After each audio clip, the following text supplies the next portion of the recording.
আসসালামু আলাইকুম। ঘাস দিয়ে নয়, খড় দিয়ে ছাগল পালন করা পসিবল এবং আমার মনে হয় আপনারা ঘাসের চাইতেও কম খরচে খড় দিয়ে ছাগল পালন করতে পারবেন। আমি আজকে প্রায় ৪ মাস যাবৎ ছাগল পালন করতেছি শুধুমাত্র খড় দিয়ে। খড়কে প্রসেসিং করে খাওয়ানোটা হচ্ছে আপনার উত্তম এবং খুব ভালো রেজাল্ট পাওয়া যায়। আমার ছাগলগুলো যেহেতু এরকম খাচ্ছে, আমি কষ্ট করি না, আমি এরকমই দিয়ে দিই। তবে হ্যাঁ, এরকম যদি দেন ছাগল একটু অপচয় করবে, এটাই স্বাভাবিক। আর যদি আপনারা খাসি ছাগল নিয়ে কাজ করতে চান, আপনার এলাকায় যদি কোনো ধরনের ঘাস না থাকে, তাহলে আপনি অবশ্যই শুরু করতে পারবেন শুধুমাত্র খড় দিয়ে। আপনারা যদি খাসি ছাগল পালন করেন খড় এবং দানাদার দিয়ে, আমি এতটুকু বিশ্বাসের সাথে বলতে পারি আপনারা অনেক বেশি ভালো রেজাল্ট পাবেন এবং আপনারা এখান থেকে অনেক বেশি মোটা অঙ্কের টাকা এখান থেকে জেনারেট করতে পারবেন ইনশাআল্লাহ। আপনি যদি নিজে পরিশ্রম করে ছাগল পালন করতে চান, খড় দিয়ে আপনি একজনই 50টা খাসি ছাগল পালন করতে পারবেন। আর যদি আপনি একজনই 50টা ছাগল যদি ৬ মাস পালন করে বিক্রি করেন, এখান থেকে আপনার ২.৫ লক্ষ টাকা মতো ইনকাম করতে পারবেন আপনি নিজেই। যেহেতু আপনার ছাগলগুলো আপনি স্টল ফিডিং এর মধ্যে পালন করবেন, সারাদিনে ২ থেকে ৩ ঘন্টা সময় দিলে আপনি ছাগলগুলো পালন করতে পারবেন।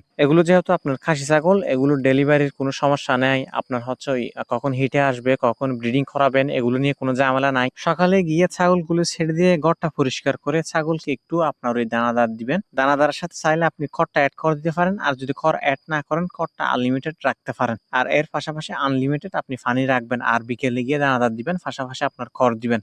এতটুকু অল্প পরিশ্রমে একটা খামার পরিচালনা করা সম্ভব যদি আপনি খড় এবং খাসি ছাগল নিয়ে কাজ করেন। অনেকের মনের মধ্যে একটা ভুল ধারণা, খড় খাওয়ালে নাকি ছাগল অনেক বেশি শুকিয়ে যায় কিংবা আপনার মোটা তাজা হয় না। আচ্ছা, আমার ছাগলগুলো কি অনেক বেশি শুকনা? যদিও বা আমার ফোনের ক্যামেরাটা খুব একটা ভালো নয়, নর্মাল ক্যামেরা দিয়ে আমি ভিডিও মেক করি। আপনার হয়তো বা খুব একটা ভালো করে বুঝতে পারতেছেন না ছাগলের অবস্থা। খড় দিয়ে মাদি ছাগল পালন করাকে আমি রেকমেন্ড করবো না, যদিও বা আমি আপনার ওই পাটা ছাগল থেকে শুরু করে খাসি ছাগল, বাচ্চা ছাগল, মাদি ছাগল সবগুলোকে আমি খড় খাইয়ে পালন করতেছি। আলহামদুলিল্লাহ কোনো ধরনের খারাপ রেজাল্ট এখনো পর্যন্ত পাই নাই। খড়কে কেন আমি প্রসেসিং করে খাওয়ানোটা উত্তম বলতেছি, কারণ হচ্ছে আমার মতো যদি আপনারা খাওয়ান, যদি আপনারা দানাদারের ব্যালেন্সটা ঠিক রাখতে না পারেন, অনেক সময় দেখা যাচ্ছে যে আপনার হজমের সমস্যা হতে পারে। সেক্ষেত্রে খড়কে আপনার ওই প্রসেসিং করে খাওয়ানোটা অনেক বেশি গুরুত্বপূর্ণ। এবার আসেন, খড় খাইয়ে খাসি ছাগলকে মোটাতাজা করার ক্ষেত্রে কেন খরচ কম বললাম আমি।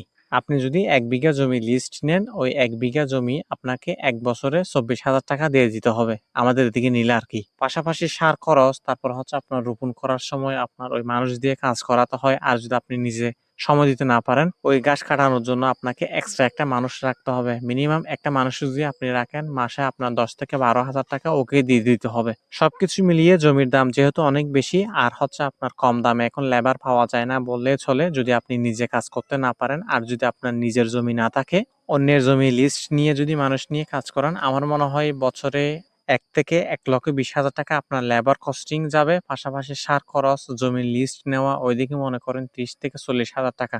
১,৬০,০০০ টাকা মতো আপনার ১ বিঘা বাবদে যদি মানুষ দিয়ে কাজ করান আপনার খরচ আসবে। আর যদি আপনারা ১ বিঘা জমির খড় নিয়ে ৪ থেকে ৫,০০০ টাকা খরচ করে খড় কিনেন, দেখবেন যে অনেকদিন খাওয়াতে পারতেছেন এগুলো। আর একটা কথা আমি সবসময় বলি, সেটা হচ্ছে যে আপনারা যদি দ্রুত ছাগলকে মোটাতাজা করাতে চান, কাঁচা ঘাস দিয়ে আপনি কোনোভাবে দ্রুত ছাগলকে মোটাতাজা করাতে পারবেন না।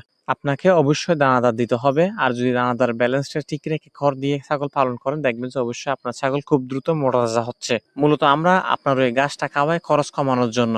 যাদের ওদিকে আপনার জমির দাম বেশি আর নিজেরা কাজ করতে পারতেছেন না, লেবার দিয়ে ঘাস কাটে আনা কি সম্ভব আপনার? আমি যেভাবে হিসাব করছি আপনি ওইভাবে একটু হিসাব করে দেখেন না, দিন শেষে কিংবা বছর শেষে আপনার অনেক টাকা পকেট থেকে বের হয়ে যাবে। সো যে কোনো কাজ করার ক্ষেত্রে, শুধুমাত্র ছাগল পালন করার ক্ষেত্রে নয়, যে কোনো কাজ করার ক্ষেত্রে যদি একটু হিসাব নিকাশ করে যদি কাজগুলো করেন, খুব দ্রুত আপনারা এখান থেকে সফল হতে পারবেন। আর আমার পাটা ছাগলটাকে একটু কার্বোহাইড্রেট খাবার কমাই দিছি, একেবারে নর্মাল খাবার চলতেছে এখন, শুধুমাত্র আপনার অ্যাঙ্কারের ভুসি চলতেছে, পাশাপাশি হালকা পরিসরে গমের ভুসি আর হচ্ছে আপনার হালকা সয়াবিন, এতটুকু চলতেছে।